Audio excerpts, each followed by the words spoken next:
نہیں ملی کہ جو پیدا ہوا تو خانہ کعبہ کے اندر، جو شہید ہوا تو مسجد کے اندر۔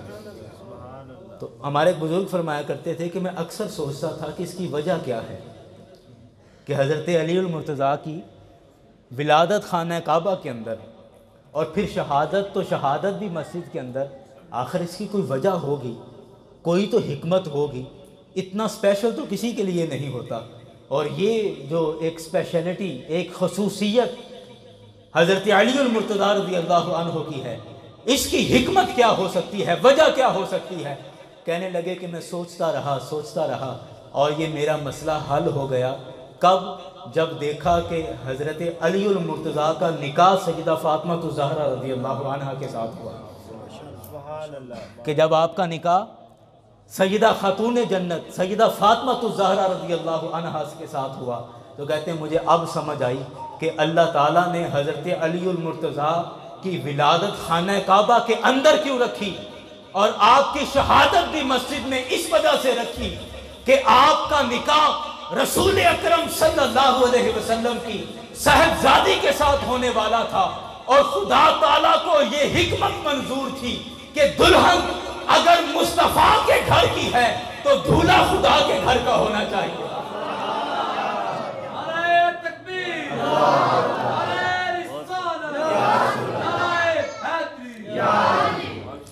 کہ دلہن اگر مصطفیٰ کے گھر کی ہیں سیدہ فاطمہ الزہرا، تو پھر دولہا بھی خدا کے گھر کا ہونا چاہیے۔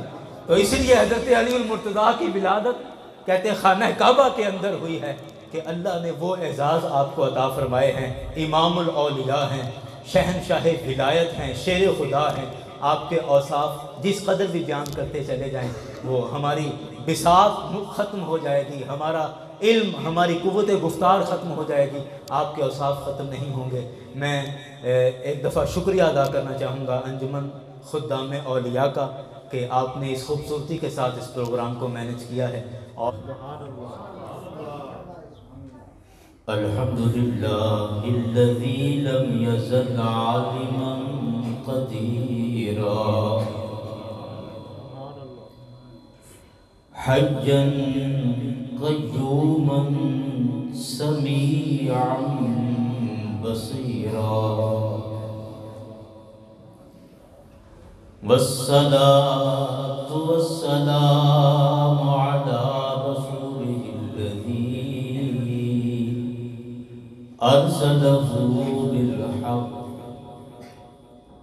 أرسله بالحق بشيرا ونذيرا وعلى آله وأصحابه كثيرا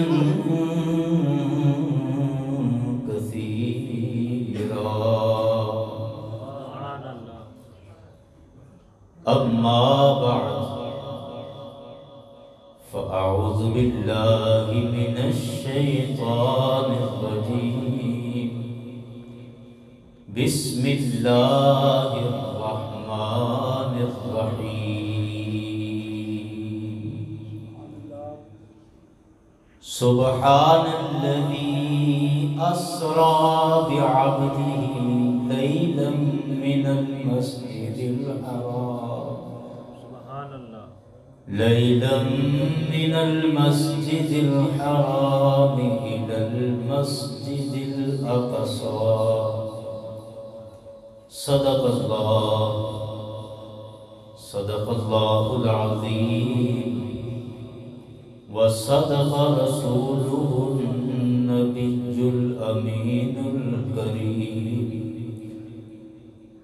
إن الله وملائكته يصلون على النبي يا أيها الذين آمنوا صلوا عليه وسلموا تسليما مل کے بآواز بلند پڑھ لیں الصلاة والسلام عليك يا رسول الله الصلاة والسلام عليك يا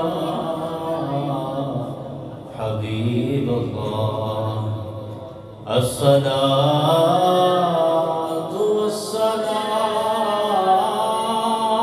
عليك يا شفيع المذنبين وعلى آلك وأصحابك يا رحمة للعالمين.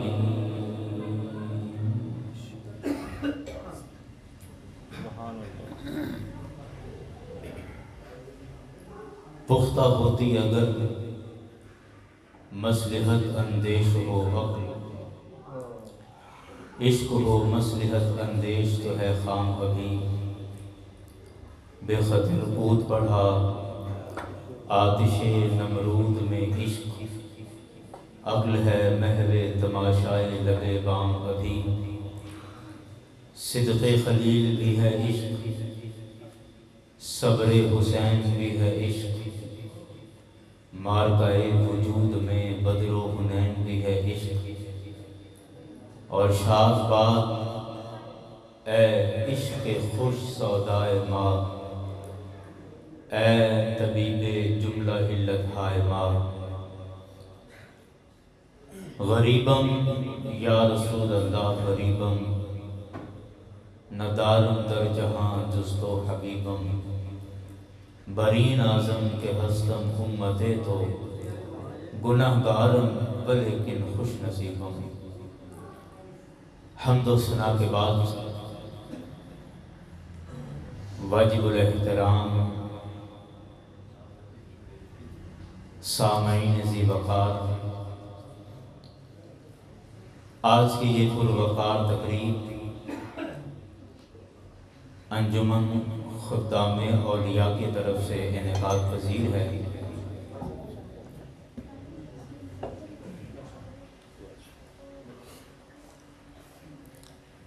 اور آج کی تقریب میں استاذ الاساتذہ، استاذ الحفاظ حضرت مولانا قاری محمد بشیر قادری صاحب تشریف فرما ہیں۔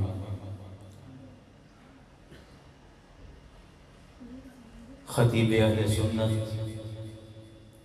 حضرت علامہ ساجد حسین چشتی صاحب تشریف فرما ہیں۔ خطیب اہل سنت حضرت مولانا حافظ محمد مشتاق فریدی صاحب تشریف فرما ہیں۔ حضرت علامہ مولانا محمد آصف عمر صاحب تشریف فرما ہیں۔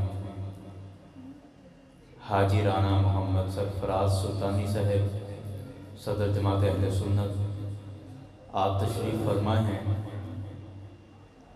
اور میرے استاد مکرم محمد ارشد چودھری صاحب آپ تشریف فرما ہیں، اور آپ سب کے چمکتے دمکتے ایمان افروز چہرے رسول اکرم صلی اللہ علیہ وسلم کی محبت میں سرشار چہرے آج کے اس پروگرام کا حسن دوبالہ کر رہے ہیں۔ اللہ تعالیٰ آج کی اس تقریب میں حاضر ہونے والے ہر شخص کی لی ہوئی ہر سانس اپنی بارگاہ میں قبول فرمائے۔ آمین۔ سامعین ذی وقار، مجھے استاد محترم قاری محمد بشیر قادری صاحب نے حکم فرمایا تھا کہ آپ رسول اکرم صلی اللہ علیہ وسلم کے معراج شریف کے حوالے سے بات کریں، تو حضرت کی حکم کی تعمیل بھی ہوگی، اور ساتھ میں اپنی طرف سے تھوڑا سا اضافہ، چونکہ رجب المرجب شریف حضرت مولا علی المرتضیٰ شیر خدا رضی اللہ عنہ کی ولادت کا بھی مہینہ ہے، تو میں کوشش کروں گا کہ حضرت مولا کائنات کو بھی خراج عقیدت پیش کروں، اور آخر میں آج کی منتظمہ تنظیم انجمن خدام اولیاء راجہ چند کی نسبت سے اولیاء اللہ کی شان میں بھی اپنا عقیدت کا اظہار کرنا چاہوں گا۔ بہرکیف آج کے خطبے میں جو قرآن پاک سے آیت بینہ تلاوت کی ہے، مشہور آیت مبارکہ ہے،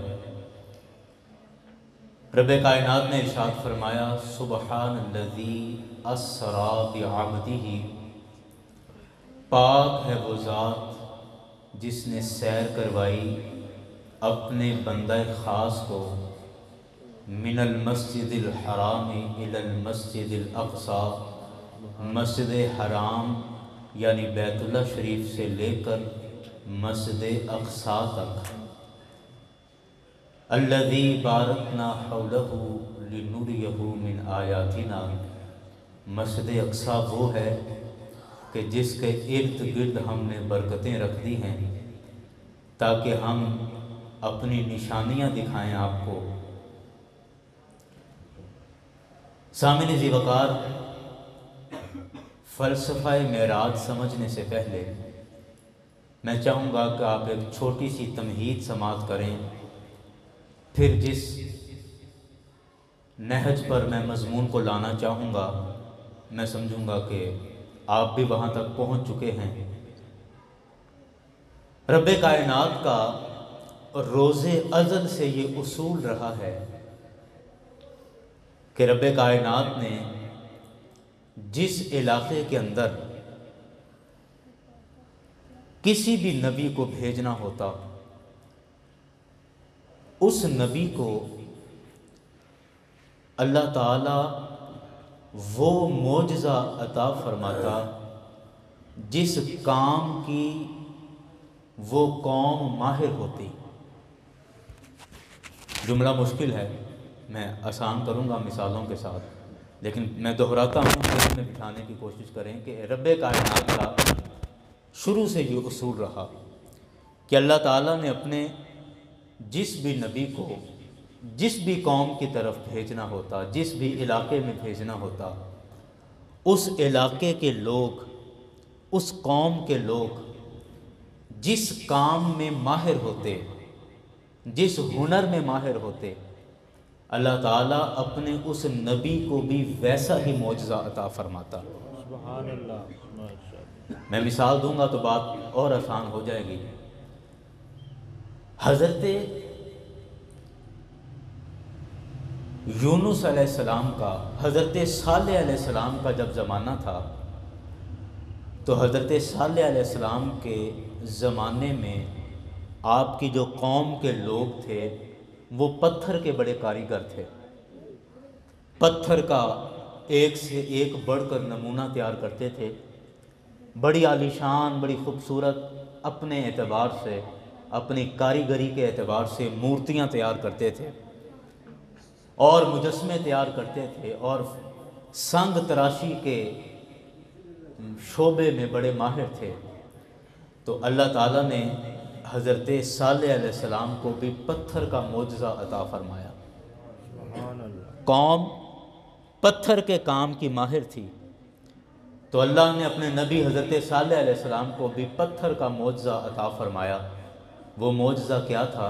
قرآن نے بھی اس کو بیان کیا ہے کہ حضرت صالح علیہ السلام نے ایک پتھر سے زندہ اونٹنی کو باہر نکال لیا۔ اب جب یہ معجزہ دیکھا تو آپ کے لوگ، آپ کی قوم کے لوگ وہ سمجھے کہ پتھر کا تو ہمیں بھی بڑا ہنر آتا ہے، پتھر تراشنے کے تو ہم بھی بڑے ماہر ہیں، اور بچپن سے پتھروں سے کھیلتے آئے ہیں، ہر قسم کے پتھر کو جانتے ہیں، پتھر کی ہر خوبی پہچانتے ہیں، لیکن آج تک کبھی ایسا نہیں دیکھا کہ کسی پتھر سے زندہ اونٹنی باہر آ گئی ہو، اور یہ کام آج صالح علیہ السلام نے کیا ہے، تو یہ کام کسی پتھر کے کاریگر کا نہیں ہو سکتا، یہ واقعی اللہ کے نبی ہیں، اور اللہ کے نبی کے علاوہ یہ کام کوئی نہیں کر سکتا ہے۔ ایک طریقہ تھا نا، آپ اسی طرح چلتے جائیں۔ حضرت موسیٰ علیہ السلام کا جب زمانہ آیا تو حضرت موسیٰ علیہ السلام کے زمانے میں جادو بڑے عروج پہ تھا، ایک سے ایک بڑا جادوگر، ماہر سے ماہر ترین جادوگر، اپنے جادو اور اپنے کرتب کے ذریعے سیاہ کو سفید دکھانے والے، دور کو نزدیک دکھانے والے، نزدیک کو دور دکھانے والے، اپنے جادو کے فن کے ہنر کے بڑے بڑے ماہر لوگ تھے۔ اللہ تعالیٰ نے اپنے نبی حضرت موسیٰ علیہ السلام کو بھی جادو کا ہی معجزہ عطا فرمایا کہ جب فرعون نے وہ مجمع لگایا اور فرعون کے جادوگر وہاں آئے تو انہوں نے حضرت موسیٰ علیہ السلام سے مقابلہ کیا اور اپنی اپنی رسیاں ایک میدان میں پھینکی۔ اب وہ ان کے جادو کے زور پر دیکھنے والوں کو سانپ نظر آنے لگیں۔ حضرت موسیٰ علیہ السلام کو اللہ نے فرمایا کہ اے موسیٰ، یہ جو آپ کے ہاتھ میں ڈنڈا ہے، آپ کے ہاتھ میں جو لاٹھی ہے، آپ اسے میدان میں پھینکیں۔ حضرت موسیٰ علیہ السلام نے اپنا عصا مبارک، لاٹھی مبارک میدان میں پھینکی تو حضرت موسیٰ علیہ السلام کی لاٹھی ایک بڑا اژدہا بن گئی اور وہ ان چھوٹے چھوٹے سانپوں کو کھا گئی۔ تو اب جادوگروں نے جب دیکھا کہ ہمارا جادو تو 1 منٹ میں ختم ہو گیا اور حضرت موسیٰ علیہ السلام نے جو اپنا عصا پھینکا ہے اور جو بڑا سانپ اور اژدہا بن کے وہ ہماری رسیاں کھا گیا ہے، تو یہ موسیٰ علیہ السلام نے جو کیا ہے یہ جادو نہیں ہے بلکہ یہ واقعہ ہی اللہ کی طرف سے ان کو عطا کردہ معجزہ ہے، ورنہ ہمارے جادو کا توڑ ایسے نہیں ہو سکتا تھا۔ تو یہ جو موسیٰ علیہ السلام نے کیا ہے یہ جادو نہیں، اور یہ یقیناً اللہ کی طرف سے عطا کردہ معجزہ ہے۔ اور اس وقت اسی میدان میں ان سارے جادوگروں نے کلمہ پڑھا اور حضرت موسیٰ علیہ السلام پر ایمان لے آئے۔ سامعین ذی وقار، وقت گزرا، آپ چلتے چلے جائیں، حضرت عیسیٰ علیہ السلام کا زمانہ آتا ہے۔ جیسے میں نے پہلے جملہ عرض کیا کہ جس قوم کی طرف بھی نبی آتا، وہ قوم جس کام کی ماہر ہوتی، اللہ تعالیٰ اپنے اس نبی کو بھی ویسا ہی معجزہ عطا فرماتا۔ حضرت عیسیٰ علیہ السلام کا جب زمانہ آیا تو آپ کے زمانے میں حکمت، طب بڑے عروج پہ تھی، ایک سے ایک بڑھ کر حکیم، ایک سے ایک بڑھ کر ڈاکٹر موجود تھا، بڑی بڑی بیماریوں کے علاج کیے جاتے تھے، بڑے نامی گرامی ڈاکٹر اور حکیم موجود تھے عیسیٰ علیہ السلام کے زمانے میں، اور جو اپنے طریقہ علاج سے دنیا کو حیرت میں ڈالے ہوئے تھے۔ تو اللہ تعالیٰ نے اپنے نبی حضرت عیسیٰ علیہ السلام کو بھی حکمت کا معجزہ عطا فرمایا۔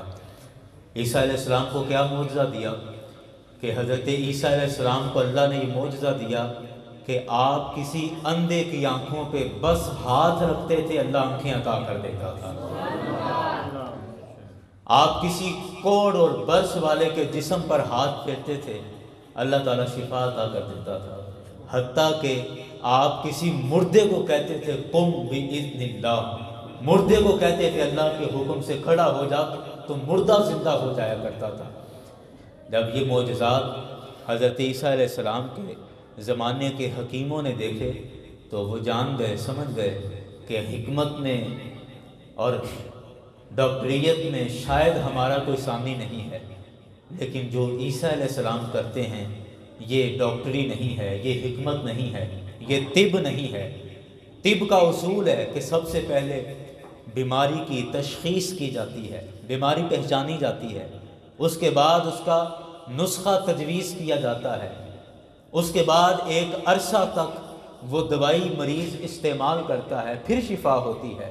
اور یہ عیسیٰ علیہ السلام کو عجیب حکیم دیکھا ہے کہ یہ صرف ہاتھ رکھتے ہیں، پیدائشی اندھا دیکھنے لگ جاتا ہے، یہ جسم پر ہاتھ پھیرتے ہیں، کوڑ کے مرض والا شفا یاب ہو جاتا ہے، اور موت کا تو آج تک کوئی علاج دریافت نہیں کر سکا، اور یہ مردے کو کہتے ہیں کہ اللہ کے حکم سے اٹھ جا تو مردہ بھی اٹھ جاتا ہے۔ حکمت کے سارے اصول ہم سمجھتے ہیں، جانتے ہیں، لیکن جو عیسیٰ کرتے ہیں یہ حکمت نہیں ہے، یہ واقعی اللہ کی طرف سے عطا کردہ معجزہ ہے۔ یاران گرامی، اگر کسان بیٹھے ہوں اور کوئی آدمی گفتگو کرنا چاہے تو وہ بھینسوں کی، کھیتوں کی، فصلوں کی مثال دے تو بات زیادہ آسانی سے سمجھ آ جاتی ہے۔ اسی لیے اللہ تعالیٰ جب بھی نبی کو بھیجتا تو جس قوم کی طرف وہ نبی بھیجا جاتا، وہ قوم جس کام کے اندر ماہر ہوتی، کاریگر ہوتی، اللہ تعالیٰ اپنے نبی کو بھی اسی شعبے کا معجزہ عطا فرما دیتا تاکہ قوم آسانی سے سمجھ جائے کہ یہ جو شخصیت آئی ہیں یہ عام آدمی نہیں بلکہ اللہ تعالیٰ کے نبی و رسول ہیں۔ اچھا، اب آئیں یہ ساری گفتگو سمجھنے کے بعد کہ جب میرے اور آپ کے آقا آمنہ کے لال حضرت عبداللہ کے در یتیم، غریبوں کے ہادی، یتیموں کے ماوا، بھٹکے ہوئوں کے رہبر، ہادی اعظم، شفیع معظم حضرت محمد مصطفیٰ صلی اللہ علیہ وسلم، آپ کا جب زمانہ مبارک آیا تو آپ کا جو ظاہری حیات مبارکہ کا زمانہ تھا، اس زمانے میں شعر و شاعری بڑے عروج پر تھی۔ فصاحت، بلاغت، علم معنی، علم بدیع، استعارات، کنایات، یہ تمام وہ ٹرمز ہیں، یہ تمام وہ اصطلاحات ہیں جو شاعری کے اندر، علم عروض کے اندر جو بولی جاتی ہیں، پڑھی جاتی ہیں اور ان کو سیکھا جاتا ہے۔ تو سامعین ذی وقار، جب رسول اکرم صلی اللہ علیہ وسلم کا زمانہ مبارک تھا تو سرکار علیہ السلام کے زمانے میں فصاحت اور بلاغت کا بڑا عروج تھا۔ فصاحت اور بلاغت بھی قدر مشکل لفظ ہے، میں اس کو شعر و شاعری کہہ لیتا ہوں تاکہ آسانی سے سمجھ آ جائے کہ شعر و شاعری کا بڑا عروج تھا۔ ایک سے ایک بڑھ کر شاعر، امراء القیس زمانہ جاہلیت کا نامی گرامی شاعر ہے، ابن جریر اس دور کا نامی گرامی شاعر ہے، اور یہ ایسے شاعر ہیں کہ ان کی شاعری آج بھی محفوظ ہے، آج بھی پڑھائی جاتی ہے فن بلاغت کے اندر، اور یہ زمانہ جاہلیت کے سارے شاعر ہیں عربی زبان کے۔ اور شعر و شاعری کا اس قدر عروج تھا کہ 6 سال کے، 8 سال کے چھوٹے چھوٹے بچے جن کو 10 ہزار عربی میں زبانی شعر یاد ہوتے تھے، اور ایک مجلس میں کسی رات میں بیٹھ کر وہ اشعار پڑھنے شروع ہوتے تو صبح طلوع ہو جاتی اور ان کے شاعری کی محفل نہ پوری ہوتی۔ اس قدر زیادہ شاعری کی جاتی تھی اور نامی گرامی شاعر ہوتے تھے۔ تو اس شعر و شاعری کے ماحول میں اللہ تعالیٰ نے اپنے حبیب صلی اللہ علیہ وسلم کو قرآن کا معجزہ عطا فرمایا۔ اللہ اکبر، اللہ اکبر۔ قرآن پاک جب نازل ہوا تو قرآن پاک کا جو پیٹرن ہے، جو اسلوب ہے، وہ نہ شعر و شاعری کا ہے اور نہ وہ مکمل نثر نظر آتا ہے، اس کا مرقع اور مسجع ہونا، اور فن بلاغت کے جس اصول پر آپ قرآن پاک کو دیکھیں تو آدمی حیرت میں مبتلا ہو جاتا ہے کہ اس قدر فصیح و بلیغ کلام، اس قدر با وزن اور با محاورہ اور با معنی کلام، اور جب سرکار علیہ الصلوۃ والسلام پر قرآن نازل ہوتا تو مکے کے شاعر خانہ کعبہ کے اندر محفل مشاعرہ رکھا کرتے تھے، اور اس دور میں طریقہ کار یہ تھا کہ خانہ کعبہ کے اندر محفل مشاعرہ ہوتا اور اس مشاعرے میں جو سب سے بہترین کلام پڑھا جاتا اس کو بیت اللہ کی دیوار کے ساتھ لٹکا دیا جاتا۔ گویا کہ یہ ایک چیلنج ہوتا تھا کہ اس وقت کا سب سے جاندار کلام یہ ہے اور اس کلام کے مقابلے میں اپنی شاعری کرو، اپنے کلام لکھ کر لاؤ۔ اب وہ لوگ اپنا اپنا زور لگاتے، اپنے اپنے کلام تیار کرتے اور اس لٹکے ہوئے کلام کا مقابلہ کرتے۔ جب کوئی اس سے آگے نکل جاتا تو اس کو ہٹا دیتے اور نیا کلام لٹکا دیا جاتا۔ یہ طریقہ کار تھا۔ ایک دن ایسا ہوا کہ کسی رات میں ایک صحابی رسول چوری سے گئے اور چپکے سے جا کے بیت اللہ شریف کی دیوار پہ لکھ دیا، انا اعطیناک الکوثر فصل لربک وانحر ان شانئک هو الابتر۔ اور آپ دیکھیں تو یہ ایسے ہی لگتا ہے جیسے کوئی شعر لکھا ہے، کیونکہ اس کے آخری لفظ ایک جیسے ہیں، انا اعطیناک الکوثر فصل لربک وانحر ان شانئک هو الابتر۔ تو یہ چونکہ اس کا قافیہ ایک جیسا محسوس ہوتا ہے تو لگتا ہے کسی شعر کے مصرے ہیں۔ تو ایک صحابی رسول رات کے اندھیرے میں گئے اور چپ کر کے بیت اللہ کی دیوار پر یہ لکھ کر آ گئے۔ اگلے دن جب مکے کے بڑے بڑے شاعر اکٹھے ہوئے. اب انہوں نے دیکھا کہ یہ کس کا کلام ہے, یہ کون لکھ گیا ہے. تو چلو خیر جس نے بھی لکھا ہے کہا چلو اس کے مقابلے میں لکھو, اس کے وزن پر لکھو. اب بڑے بڑے شاعروں نے باقاعدہ اعتراف کیا, کہتے ہیں کہ ہم شعر و شاعری کی ہر صنف کو جانتے ہیں, ہر قسم کو جانتے ہیں, ہر وزن ہر بحر ہمیں پتہ ہے, ہمیں پتہ ہے کہ اس کا اتار چڑھاؤ کس طرح کیا جاتا ہے. لیکن جس وزن پر یہ صورت لکھی ہے, جس وزن پر یہ مصرع لکھا ہے, آج تک نہ کبھی سنا ہے, نہ کبھی پڑھا ہے, نہ کبھی دیکھا ہے کہ یہ شاعری کی کون سی قسم آ گئی ہے. وہ شاعروں نے اپنا زور لگا لیا لیکن قرآن کے مقابلے میں ایک لفظ بھی نہ لکھ سکے. بالآخر انہوں نے نیچے ایک مصرع لکھ دیا کہ اِنَّا أَعْطَيْنَاكَ الْكَوْثَرَ فَصَلِّ لِرَبِّكَ وَانْحَرْ إِنَّ شَانِئَكَ هُوَ الْأَبْتَرُ. ما هذا الکلام لبشر, کہ یہ کلام کسی بشر کا, کسی بندے کا لکھا ہوا نہیں ہے. اللہ اکبر, اللہ اکبر. یہ کلام کسی بندے کا لکھا ہوا نہیں ہے, یہ کسی بندے کا کلام ہو ہی نہیں سکتا. اور ان شاعروں نے جب شعر و شاعری کا دور تھا تو اللہ نے قرآن کا معجزہ عطا فرمایا, اور اس قرآن کو دیکھ کر بڑے بڑے شاعروں کے منہ بند ہو گئے. اپنے بالا خانوں پہ چڑھ کے رات کو چراغ کی روشنی کر کے قرآن کے مقابلے میں کچھ لکھنے کی کوشش کی, ساری رات بیٹھے رہے. خدا کی قسم ہاتھ سوکھ گیا لیکن قرآن کے مقابلے میں ایک لفظ بھی نہ لکھ سکے.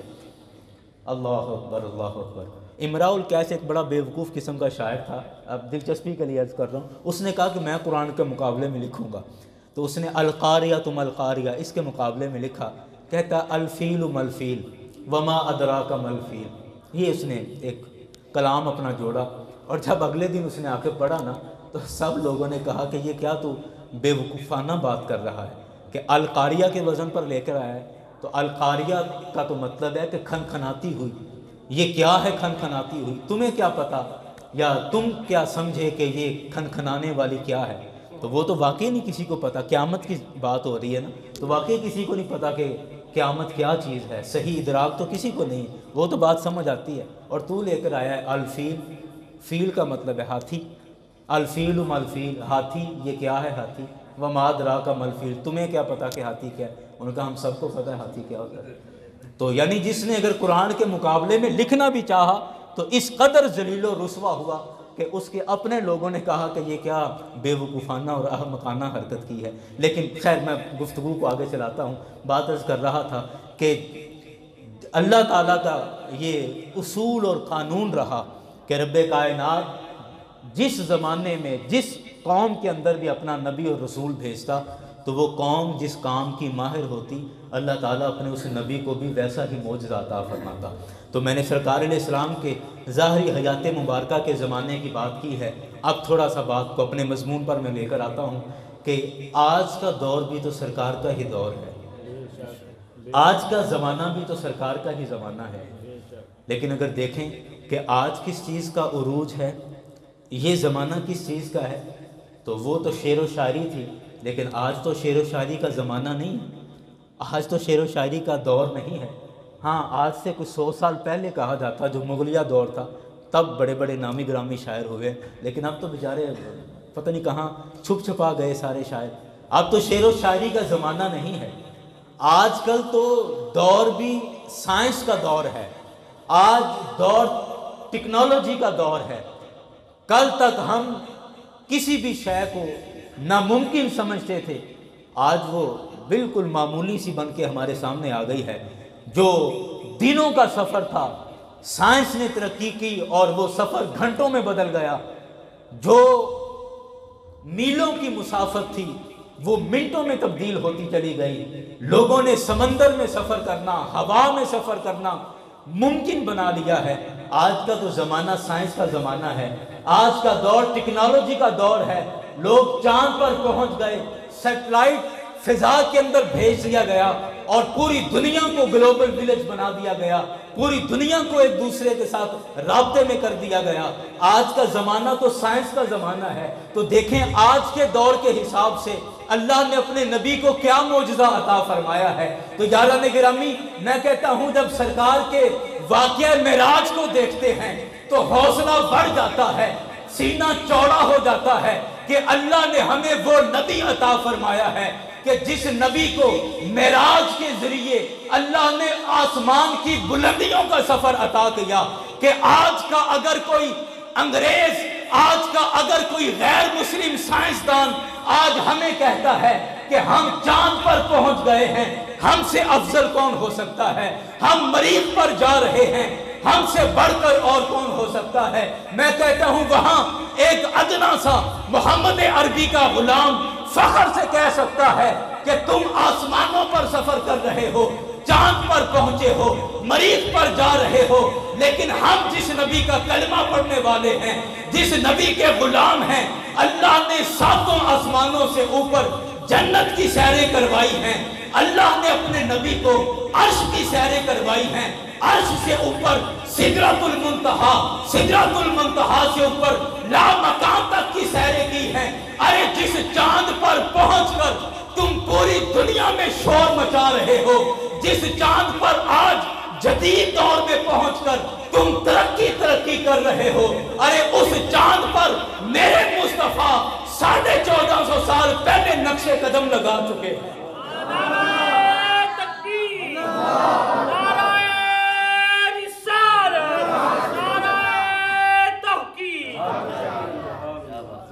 تو آج کے زمانے کے اعتبار سے جبکہ سائنس کا دور ہے، ترقی کا دور ہے، تو میرے مصطفیٰ کو اللہ نے معراج کا معجزہ عطا فرمایا، معراج کا معجزہ عطا فرمایا، اور میرے کریم آقا نے وہاں تک سفر کیا، اللہ اکبر، کہ کوئی خلائی راکٹ، کوئی فضائی طیارہ وہاں تک سفر نہیں کر سکتا ہے۔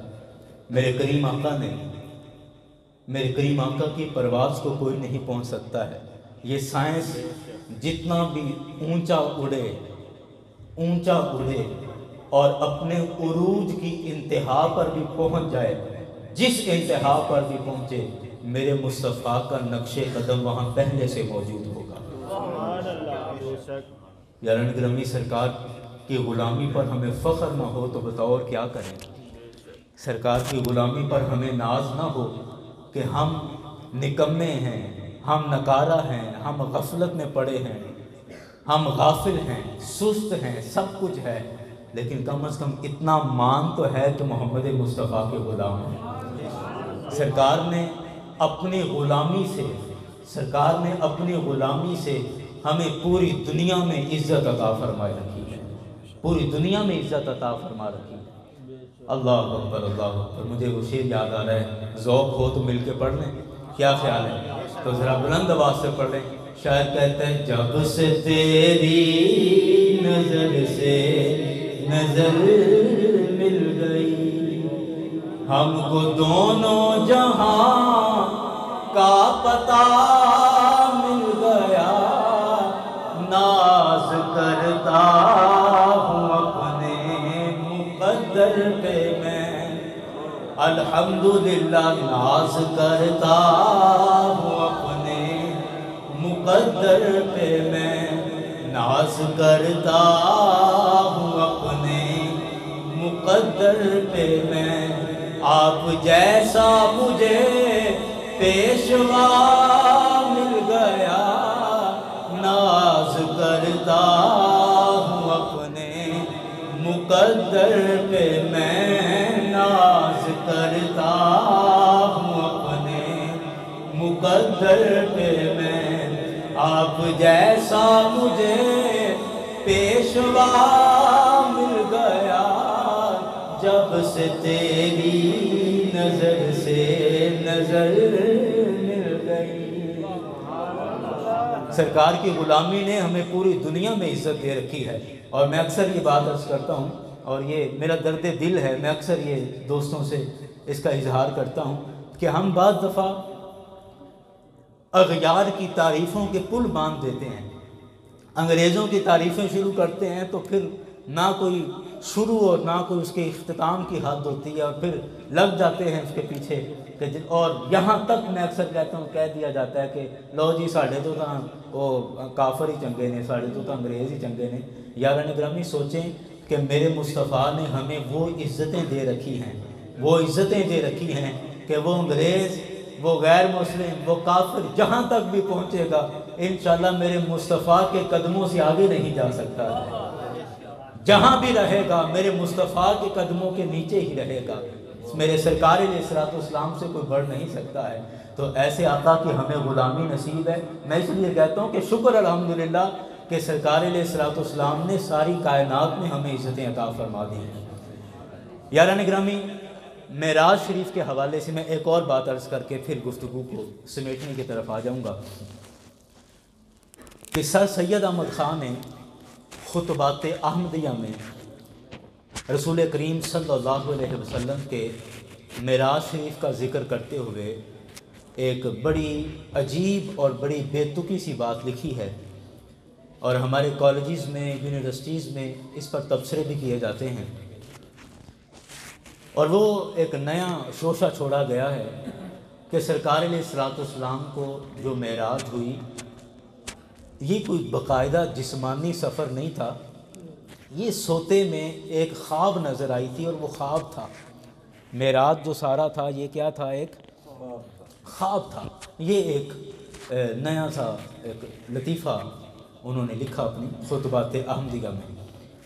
حالانکہ اگر ہم صرف قرآن پاک پر ہی غور کر لیں تو قرآن کی آیت کا جو اسلوب اور قرآن کی آیت کے الفاظ جو ہمیں بتا رہے ہیں، قرآن کے لفظ یہ کہہ رہے ہیں کہ یہ خواب نہیں ہے بلکہ جسمانی سفر ہے۔ میرے کریم آقا کے سفر معراج کے حوالے سے قرآن پاک میں جو لفظ بیان فرمایا سبحان الذی اسری بعبدہ، کہ پاک ہے وہ ذات جس نے سیر کروائی اپنے بندہ خاص کو۔ ایک تو اسرا کا لفظ سیر کرانا، خواب نہیں دکھائی بلکہ سیر کرائی، خواب نہیں دکھائی بلکہ سیر کرائی۔ اور دوسرا جو لفظ ہے وہ فرمایا بعبدہ، اپنے بندے کو۔ عبد کا جو لفظ ہے یہ صرف روح پر نہیں بولا جاتا، نہ صرف جسم پر بولا جاتا ہے، نہ صرف روح پر بولا جاتا ہے۔ جب جسم اور روح دونوں اکٹھے ہوں تو پھر اس پر لفظ عبد بولا جاتا ہے۔ اور قرآن کہتا ہے کہ سبحان الذی اسری بعبدہ، اپنے عبد کو سیر کرائی۔ تو قرآن بتا رہا ہے کہ میرے مصطفیٰ کو یہ جو سیر کرائی گئی ہے، میرے مصطفیٰ نے جسم اور روح کے ساتھ یہ ساری سیر فرمائی ہے۔ اور پھر سرکار علیہ الصلوۃ والسلام نے جب یہ سفر شروع فرمایا، بڑی تفصیلی باتیں ہیں، میں ساری تو بیان نہیں کر سکتا، بس میں چھوٹی چھوٹی سی اپنے حصے کی باتیں عرض کرتا ہوں کہ سرکار علیہ السلام نے جب یہ سفر شروع فرمایا نا، تفصیل آپ علماء سے سنتے رہتے ہیں، میں صرف ایک دو نقطے اس میں سے عرض کرنا چاہتا ہوں۔ تو سرکار فرماتے ہیں کہ جبریل امین آئے، براق لے کر آئے، اور مجھے جگایا گیا اور براق پیش کیا گیا۔ براق اصل میں برق سے بنا ہے، اور برق کہتے ہیں بجلی کو، تو براق کا مطلب ہے تیز رفتار بجلی کی طرح چلنے والی شے۔ سرکار علیہ الصلوۃ والسلام اس براق پر تشریف فرما ہو جاتے ہیں، اور وہ براق سفر شروع کر دیتا ہے، اور بجلی کی رفتار آپ اندازہ لگا سکتے ہیں کہ کس قدر تیز رفتار ہو سکتا ہے، اور براق کی کس قدر تیز رفتار ہو سکتی ہے۔ لیکن اس کے باوجود اب دیکھیں کہ میرے مصطفیٰ نے فرمایا کہ جب ہم سفر کر رہے تھے، میں براق پر جا رہا تھا، تو سرکار فرماتے انی رأیت قبر موسیٰ، کہ میں نے رستے میں موسیٰ علیہ السلام کی قبر کو دیکھا۔ غور کریں، یہ روایتیں آپ نے سنی ہوں گی، لیکن میں آپ کی صرف توجہ اس پر دلانا چاہتا ہوں۔ سرکار فرماتے ہیں کہ میں نے موسیٰ علیہ السلام کی قبر کو دیکھا، اور وہ موسیٰ علیہ السلام وَهُوَ قَائِمٌ يُصَلِّي فِي قَبْرِهِ، وہ کھڑے ہو کر اپنی قبر میں نماز پڑھ رہے تھے۔ اللہ اکبر۔ اور ایک روایت کے اندر رسول اکرم صلی اللہ علیہ وسلم نے حضرت موسیٰ علیہ السلام کا حلیہ بھی بیان فرمایا کہ حضرت موسیٰ علیہ السلام کا حلیہ اس طرح کا تھا، بال اس طرح کے تھے، چہرے کی رنگت ایسی تھی، یہ بھی سب بیان کیا۔ یاران گرامی، تھوڑا سا آپ سوچیں کہ آپ رات کے اندھیرے میں زیادہ نہیں، آپ بس میں سفر کر رہے ہوں، رات کا اندھیرا ہو، بجلی نہ ہو، لائٹ گئی ہو، بس میں آپ سفر کر رہے ہوں، تو آپ اس بس والے سے کہتے ہیں کہ مجھے راجہ گنج اسٹاپ پہ اتار دینا یا نلکا اسٹاپ پہ مجھے اتار دینا، لیکن پھر بھی اکثر ایسا ہوتا ہے، ایسا ہو جاتا ہے کہ رات کے اندھیرے میں اپنا اسٹاپ نظر نہیں آتا، اپنے اسٹاپ کا پتہ نہیں چلتا، اور بس کبھی تھوڑا پہلے بھی اتار دیتی ہے، کبھی تھوڑا آگے بھی نکل جاتی ہے، تو بعض دفعہ انسان اپنا اسٹاپ اور اپنے اترنے کی جگہ بھی نہیں پہچان پاتا اور اتنا بھی نظر نہیں آتا۔ لیکن بس کی رفتار تو ایک معمولی رفتار ہے۔ ایک بس میں جب ہم سفر کر رہے ہوں رات کے اندھیرے میں، تو ہمیں اپنے گھر کا رستہ نظر نہیں آتا ہے۔ قربان جائیں میرے مصطفیٰ کی عظمت پر کہ آپ براق پر سفر کر رہے ہیں، بجلی سے بھی زیادہ تیز رفتاری کے ساتھ سفر کیا جا رہا ہے، اور رات کے اندھیرے میں سفر ہو رہا ہے، اور میرے مصطفیٰ فرماتے ہیں کہ میں نے رستے میں ایک قبرستان دیکھا، اس قبرستان میں حضرت موسیٰ علیہ السلام کی قبر کو پہچانا کہ ان قبروں میں فلاں قبر موسیٰ علیہ السلام کی ہے۔ پھر قبر کو صرف اوپر سے نہیں اندر سے بھی دیکھا کہ قبر میں ہو کیا رہا ہے، اور جو ہو رہا ہے میرے مصطفیٰ نے وہ بھی بتا دیا کہ موسیٰ قبر میں کھڑے ہو کر نماز ادا کر رہے ہیں۔ میرے مصطفیٰ کو اللہ نے کیا نگاہ نبوت عطا فرمائی ہے، نبوت کی ایسی نگاہ عطا فرمائی ہے۔ اور یاران گرامی تھوڑا اور غور کریں تو قبر اس جہان کا حصہ نہیں ہے۔ قبر کے اندر کا جو حصہ ہے، اگرچہ قبر کا ظاہر جو کوہان بنی ہے وہ اس جہان میں ہمیں نظر آتی ہے، قبرستان جائے نظر آئے گی، لیکن قبر کے جو اندر کا حصہ ہے وہ اس جہان کا حصہ نہیں ہے، وہ دوسرے جہان کا حصہ ہے۔ اور میرے مصطفیٰ اتنی رفتار سے سفر بھی کر رہے ہیں، اور اس تیز رفتاری کے باوجود اس جہان میں رہتے ہوئے میرے مصطفیٰ کی نظریں دوسرے جہان تک دیکھ رہی ہیں۔ اللہ اکبر اللہ اکبر، دوسرے جہان تک میرے مصطفیٰ کی نظریں دیکھ رہی ہے۔ تو ایمان کہتا ہے، وجدان کہتا ہے کہ جو نبی قبر سے باہر ہو اور قبر کے اندر کی ہر شے سے واقف ہو، وہ نبی آج اپنی قبر انور میں جلوہ فرما ہو کر قبر سے باہر بیٹھے مصطفیٰ کے غلام جب سرکار کی عظمت اور شان بیان کرتے ہوئے میرے مصطفیٰ کی ذات پر درود و سلام پڑھتے ہیں، تو میرا ایمان ہے کہ میرے مصطفیٰ درود و سلام پڑھنے والے ہر بندے کو جانتے بھی ہیں اور پہچان بھی رہے ہوتے ہیں۔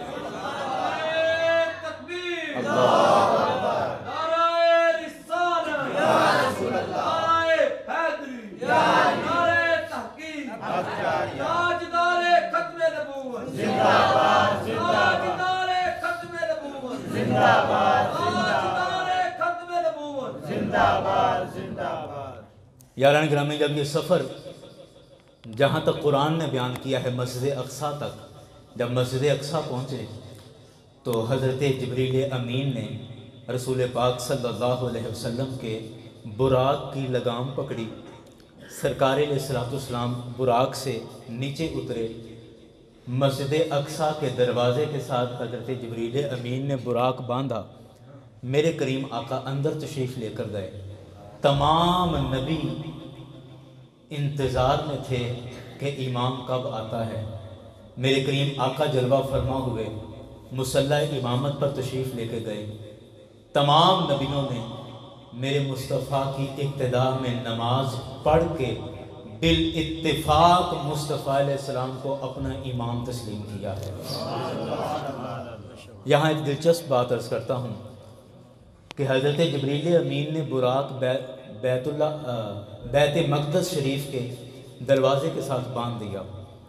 جانور کیوں باندھا جاتا ہے؟ بھاگ نہ جائے۔ جی یہی وجہ ہوتی ہے نا، جانور کیوں باندھا جاتا ہے؟ بھاگ نہ جائے۔ تو کیا خیال ہے حضرت جبریل امین نے براق اس لیے باندھا تھا کہ کہیں بھاگ نہ جائے؟ وہ براق بیچارہ کہاں بھاگتا، وہ تو اتنے سالوں سے رو رو کے دعائیں کر رہا تھا کہ کب وہ وقت آئے کہ میں اپنی پشت پہ محمد عربی کو سوار کر کے لے کے آؤں۔ وہ تو پہلے سے رو رو کے دعائیں کر رہا تھا اور دعائیں کر کر کے یہ موقع آیا تھا کہ کریم آقا کو اپنے اوپر سواری کراتا، تو اب کیا وہ بھاگ جانا تھا اس نے؟ نہیں، براق نے بھاگنا نہیں تھا، در حقیقت حضرت جبریل امین نے بتانا تھا کہ حضرت جبریل امین جانتے تھے کہ ایک وقت آئے گا کہ ایسے خشک لوگ بھی ہوں گے جو حضرت جبریل امین کو سرکار کا استاد کہہ دیں گے، جو کہیں گے کہ حضرت جبریل امین قرآن لالا کے سرکار کو سکھاتے رہے ہیں، تو حضرت جبریل امین تو استاد ہو گئے نا، تو سرکار علیہ السلام شاگرد ہو گئے اور حضرت جبریل امین استاد ہو گئے۔ ایسے احمق لوگ بھی ہیں جنہوں نے اپنی کتابوں میں باقاعدہ یہ لکھ دیا ہے۔ خدا جانے یہ کہاں سے یہ لوگ آتے ہیں اور کہاں سے یہ ان کے ذہنی اختراعیں یہ جنم لیتی ہیں۔ تو حضرت جبریل امین نے عظمت مصطفیٰ کا اعلان کرنا تھا کہ آنے والے زمانے میں مجھ جبریل کو رسول پاک صلی اللہ علیہ وسلم کا استاد کہنے والوں، جان لو کہ آج مسجد اقصیٰ کے دروازے پہ میں نوکروں کی طرح اتر کر جانور کی لگام پکڑ کے مصطفیٰ کے براق کو دروازے کے ساتھ باندھ کر یہ اعلان کر رہا ہوں کہ جبریل اگرچہ فرشتوں کا سردار ہے لیکن محمد مصطفیٰ کے غلاموں میں سے ایک غلام ہے، محمد مصطفیٰ کے غلاموں میں سے، سرکار کے خادموں میں سے ایک خادم ہے، سرکار کے نوکروں میں سے ایک نوکر ہے، اگرچہ وہ فرشتوں کا سردار ہے۔ یاران گرامی، بات کو سمیٹتے ہیں۔ اللہ تعالیٰ نے فرمایا کہ مسجد اقصیٰ کی چونکہ بات ہو رہی ہے تو اللہ نے فرمایا کہ الذی بارکنا حولہ لنریہ من آیاتنا، کہ ہم نے مسجد اقصیٰ کے ارد گرد برکتیں رکھ دی ہیں۔ مسجد اقصیٰ کے ارد گرد بولے ہیں، ہاں جی بس کریے، مسجد اقصیٰ کے ارد گرد بولے ہیں برکتیں رکھ دی ہیں۔ میں اس لیے توجہ دلا رہا ہوں اور بار بار پڑھ رہا ہوں کہ غور کریں کہ مسجد کے ارد گرد فرمایا کیا رکھی ہیں؟ حالانکہ ہونا یہ چاہیے تھا کہ برکتیں مسجد کے اندر ہوں، نہیں سمجھے؟ برکتیں تو مسجد کے اندر ہونی چاہیے، برکتیں مسجد کے اندر ہوتی ہیں۔ قرآن کیا کہہ رہا ہے کہ الذی بارکنا حولہ، کہ اس مسجد کے دائیں بائیں برکتیں رکھ دی ہیں، ارد گرد برکتیں رکھ دی ہیں۔ تو اب اس کا مطلب یہ ہے کہ ارد گرد دیکھنا پڑے گا کہ ایسی کیا شے ہے کہ جس کو اللہ نے برکت ارشاد فرمایا ہے۔ مسجد اقصیٰ کے دائیں بائیں کیا ہے؟ مسجد اقصیٰ کے دائیں بائیں نبیوں کی قبریں ہیں اور شہیدوں کی قبریں ہیں، انبیاء کی اور اولیاء کی قبریں مسجد اقصیٰ کے احاطے میں، مسجد اقصیٰ کے باہر، کیونکہ مسجد اقصیٰ کی عمارت ہے اس کا ایک بڑا احاطہ بھی ہے، اور مسجد اقصیٰ کے دائیں بائیں اولیاء اللہ کی اور انبیاء کی قبریں ہیں۔ تو اللہ نے فرمایا کہ ہم نے مسجد کے ارد گرد برکتیں رکھ دی ہیں، مسجد کے ارد گرد برکتیں رکھ دی ہیں۔ اور بڑی سیدھی سی بات ہے، کوئی الجھاؤ نہیں ہے کہ پتہ چلا رب کا قرآن کہہ رہا ہے کہ جہاں اللہ کے نیک بندے جس زمین کے خطے میں آرام فرما ہوتے ہیں اللہ اس جگہ کو برکت والا بنا دیتا ہے۔ انجمن خدام اولیاء کے حوالے سے میں نے کہا تھا کہ میں بات کروں گا، اور قرآن کی اسی آیت میں، معراج والی آیت میں کہا کہ ہم نے برکتیں رکھ دی ہیں۔ تو جہاں اولیاء اللہ کے مزارات ہوتے ہیں، اولیاء اللہ کی جہاں قبریں ہوتی ہیں، تو پوچھا جائے جی کیا لینے جاتے ہو مزاروں پر؟ تو سیدھی سی بات ہے، ان سے کہیں کہ اللہ کا قرآن کہتا ہے کہ یہ جگہ برکتیں والی جگہ، برکتوں والی جگہ ہے، یہ جگہ برکت والی جگہ ہے۔ تو جس جگہ پر اللہ کی برکت ہو وہاں نصیب والے ہی جاتے ہیں، خدا کی برکتیں جہاں نازل ہوں وہاں نصیب والے ہی جاتے ہیں۔ تو اس لیے اولیاء اللہ کے مزارات پر جاتے ہیں۔ آخری بات میں اکثر عرض کرتا ہوں، حضرت مولا کائنات کے حوالے سے بڑی دلچسپ بات ہے، اور یہ ایک ہمارے بزرگ ہیں ان کا تبصرہ میں نے سنا تھا اور وہ ذہن میں بیٹھ گیا، اور بڑا لاڈلا سا تبصرہ آپ نے کیا۔ آپ کہنے لگے کہ حضرت مولا کائنات حضرت علی المرتضیٰ رضی اللہ عنہ، آپ کی ولادت خانہ کعبہ کے اندر ہوئی، حضرت مولا کائنات کی ولادت کہاں ہوئی؟ خانہ کعبہ کے اندر. اور آپ کی شہادت ہوئی مسجد کے اندر. شہادت کہاں ہوئی؟ یعنی آپ کی ولادت بھی خدا کے گھر میں اور آپ کی شہادت بھی. کسی نے فارسی زبان میں بڑا مشہور شعر ہے لکھا کہ کسیرا میسر نہ شد این سعادت با کعبہ ولادت با مسجد شہادت. کہ یہ سعادت اور کسی کو نہیں ملی کہ جو پیدا ہوا تو خانہ کعبہ کے اندر، جو شہید ہوا تو مسجد کے اندر. تو ہمارے ایک بزرگ فرمایا کرتے تھے کہ میں اکثر سوچتا تھا کہ اس کی وجہ کیا ہے کہ حضرت علی المرتضیٰ کی ولادت خانہ کعبہ کے اندر اور پھر شہادت تو شہادت بھی مسجد کے اندر. آخر اس کی کوئی وجہ ہوگی، کوئی تو حکمت ہوگی. اتنا اسپیشل تو کسی کے لیے نہیں ہوتا. اور یہ جو ایک اسپیشلٹی، ایک خصوصیت حضرت علی المرتضیٰ رضی اللہ عنہ کی ہے، اس کی حکمت کیا ہو سکتی ہے، وجہ کیا ہو سکتی ہے؟ کہنے لگے کہ میں سوچتا رہا اور یہ میرا مسئلہ حل ہو گیا. کب؟ جب دیکھا کہ حضرت علی المرتضیٰ کا نکاح سیدہ فاطمہ الزہرا رضی اللہ عنہا کے ساتھ ہوا. کہ جب آپ کا نکاح سیدہ خاتون جنت سیدہ فاطمہ الزہرا رضی اللہ عنہا کے ساتھ ہوا تو کہتے ہیں مجھے اب سمجھ آئی کہ اللہ تعالیٰ نے حضرت علی المرتضیٰ کی ولادت خانہ کعبہ کے اندر کیوں رکھی اور آپ کی شہادت بھی مسجد میں اس وجہ سے رکھی کہ آپ کا نکاح رسول اکرم صلی اللہ علیہ وسلم کی صاحبزادی کے ساتھ ہونے والا تھا. اور خدا تعالیٰ کو یہ حکمت منظور تھی کہ دلہن اگر مصطفیٰ کے گھر کی ہے تو دولہا خدا کے گھر کا ہونا چاہیے.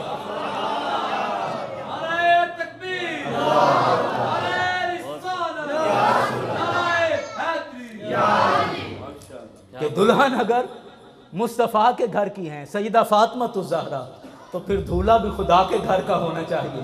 تو اس لیے حضرت علی المرتضیٰ کی ولادت کہتے ہیں خانہ کعبہ کے اندر ہوئی ہے کہ اللہ نے وہ اعزاز آپ کو عطا فرمائے ہیں. امام الاولیاء ہیں، شہنشاہ ولایت ہیں، شیر خدا ہیں. آپ کے اوصاف جس قدر بھی بیان کرتے چلے جائیں وہ ہماری بساط ختم ہو جائے گی، ہمارا علم، ہماری قوت گفتار ختم ہو جائے گی، آپ کے اوصاف ختم نہیں ہوں گے.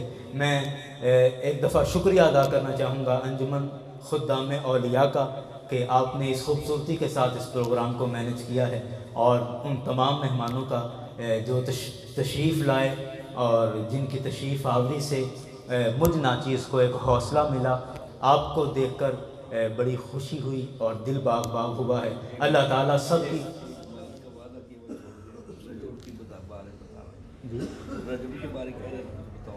نہیں رجب شریف میں حضرت علی المرتضیٰ رضی اللہ عنہ کی ولادت ہے نا، تو وہ بھی بات ہو گئی.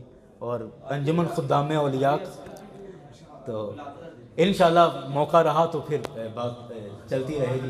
اللہ تعالیٰ میری اور سب کی حاضری کو اپنی پاک بارگاہ میں قبول فرمائے.